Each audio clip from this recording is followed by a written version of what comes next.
Hello guys, welcome back to my channel. Hello lovelies. So welcome back to my channel. If you have been around, this is another video and I'm very sure you will love this one. Just stay tuned and stay excited. And if this is your first time seeing my videos or coming across this post, do well to join the family. Do well to click the subscribe button below and do well to click the bell icon to turn on your notification button so whenever I release a new video, you'll be the first to see it. So guys, if you are seeing this video right now, do want to click the like button. Do want to click the like button so that it can reach more persons and more persons can also they can also benefit from this video. And today I'll be teaching you how to do the bridal ace gele. So bridal ace gele, it's a very elegant and very common gele for bride. When you want your bride to look very astonishing and you want her to turn heads, you give her the bridal ace gele. And I'll be showing you how to do it. So stay tuned, guys. Just like I said, if you are seeing this video, please click the like button. All right. And subscribe if you haven't. Stay tuned.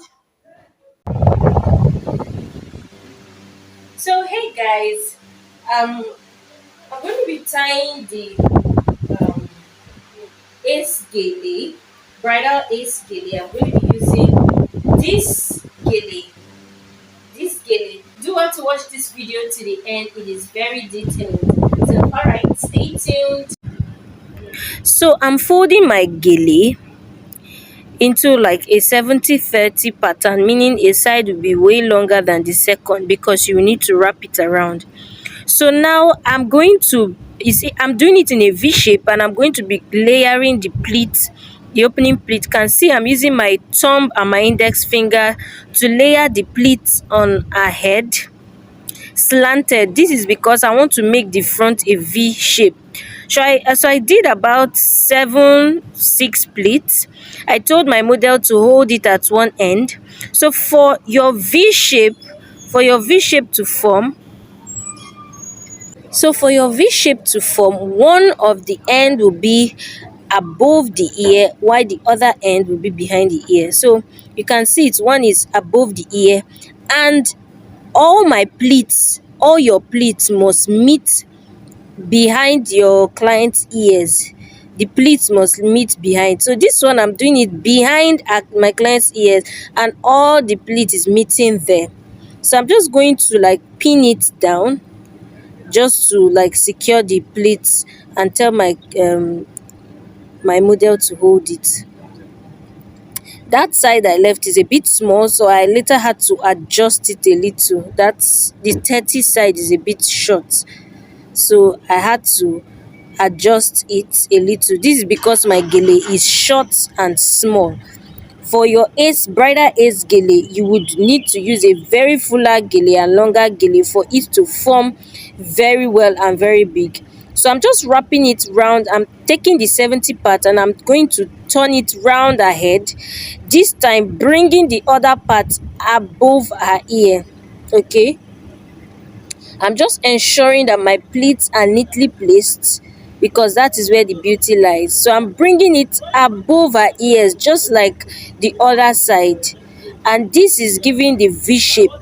You can see it's giving the V shape. Ensure that the V point meets in the middle of her head. That's where her nose is. You can see it. So now I'm going to be forming my pleats. So I'm forming my pleats and I'm trying to make them very, very neat. So I'm taking them gradually.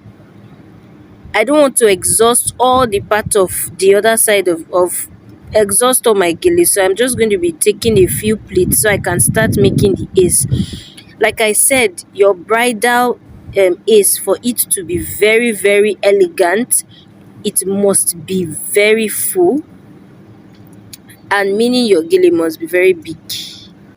So it must be long in the length and in the width. Like this gele now is supposed to be like twice plus a little extra for it to be, very full. So I'm just making a few pleats just to set the V shape. Remember, the V shapes ought to meet at the middle of her nose, that's on her nose point. So now I'm just adjusting it, arranging it just for it to, stay properly.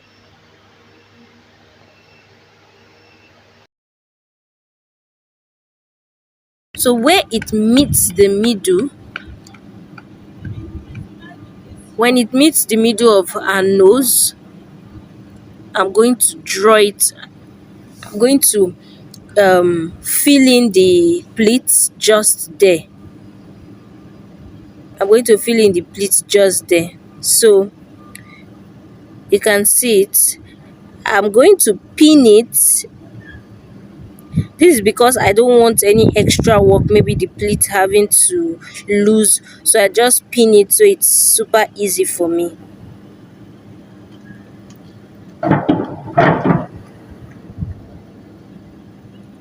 So now I want to start creating the ace. If your gele was bigger, you could do a little more pleats just to, um, like just to make it the front a bit full. But since my gele is small and I don't want to exhaust what I have, I'm just going to go ahead and start creating the ace. Now, the easy way, okay, I just pinned it there just to, of course, prevent the this thing from moving. So now, how do we create the pleats, the ace? You can see it. You are going to take a large portion, maybe not too large, you can be increasing it as you go up. So a large portion in the middle and slowly reduce it when you get to the end. Like when you get towards the ear, you keep reducing it, but the middle should be the largest part. You reduce it as you are going towards each side of the ears. This will make the middle to be a bit um up, or like a bit protruded up, or make it higher up. Okay, so you pick another one. This time the sides should be, the middle, the next one should be bigger than the first middle you picked. Then you slowly reduce it as you are getting to the end. You can see it.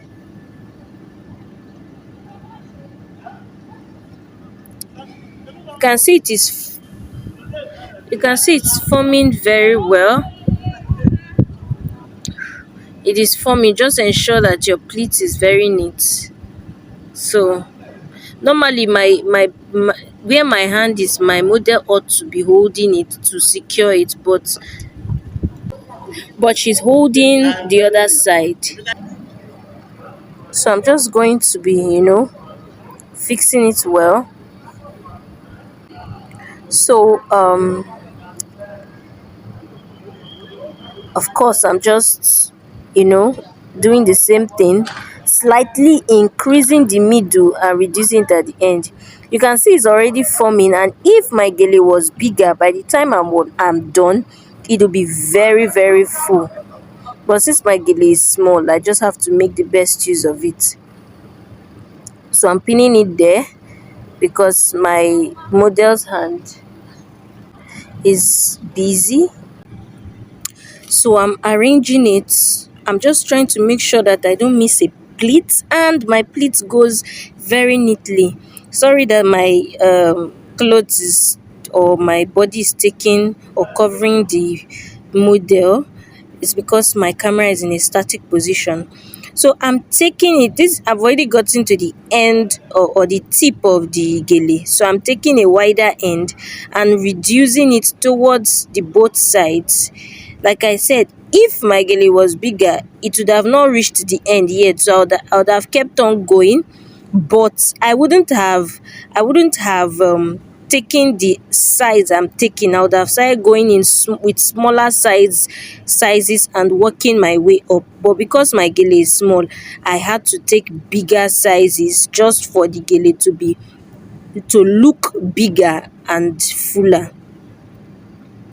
So at the same side, at the other end of the gele, I'm just going to, go in, reducing the side,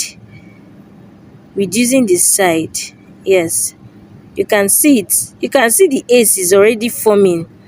It's already forming, yes. Always ensure, as I continued doing it, I always ensured to ask my model, is it tight? Is it tight? Because your gele is supposed to be super stay on the model's head. So I'm just going to be pinning it. This is because my model's hand was busy and she was kind of tired. So I didn't want to give her so much stress. So I just pinned it at the edge there. And now I'm going to be going in to take the pleat towards the ending. So if you have created your ace, you will definitely have spaces at the side of the gele. This is to create the fan. So I'm gradually creating my fan at both sides. As you are creating the fan at the side, you will be you as you are creating the fan and working your way, working the pleats, or working your way to the back with the pleats, you'll be pulling it down. Like you'll be pulling the fan down so that the fan it comes down. You can see it. I'm pulling it slightly towards the down part. And now the reason why I didn't tie it at the back is because it's a V-shaped gele. And if I tie it, the effort, or the effort I'll put on it is going to pull the V out of place, because like I told you, my gele is short. But if your gele was longer, or you didn't do a V shape, if my gele was longer, I wouldn't have had an issue with tying it. But because it is short, it may disrupt the V. So all I did rather was to pin it. This is the idea about being a gele artist. You must be able to work with what you are given, or work with what you have. Yes. So I just had to pin it and pin it so you can see the back. Now I'm going to go to the front and arrange my gele properly. So I'm just going to do some minor touches, keep arranging it, and form the pleats at both sides. So my model is holding the other side so I don't lose my pleats, and while I'm creating the fan at both sides, you can see it's just creating the fan while while my model holds the other side, so the fan at the other side does not loosen up.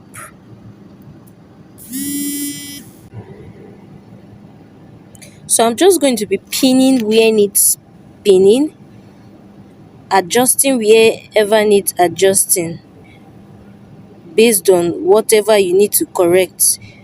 You know that you're supposed to create the fans, and you just adjust any part that is not giving what you want.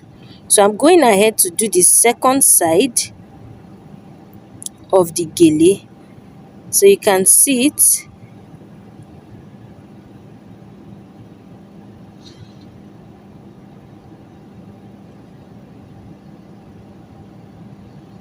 Making my pleats, I'm just going to press it because I want the upper part to be a bit protruded. So I'm just pinching the tip or the peak just to give it a pointed look, pointed ace. And here's the finished version. You can see my model is looking all glamorous. So do well to like this video, leave a comment, and also ensure you subscribe to my channel and turn on the notification button. Stay tuned for more videos. Bye.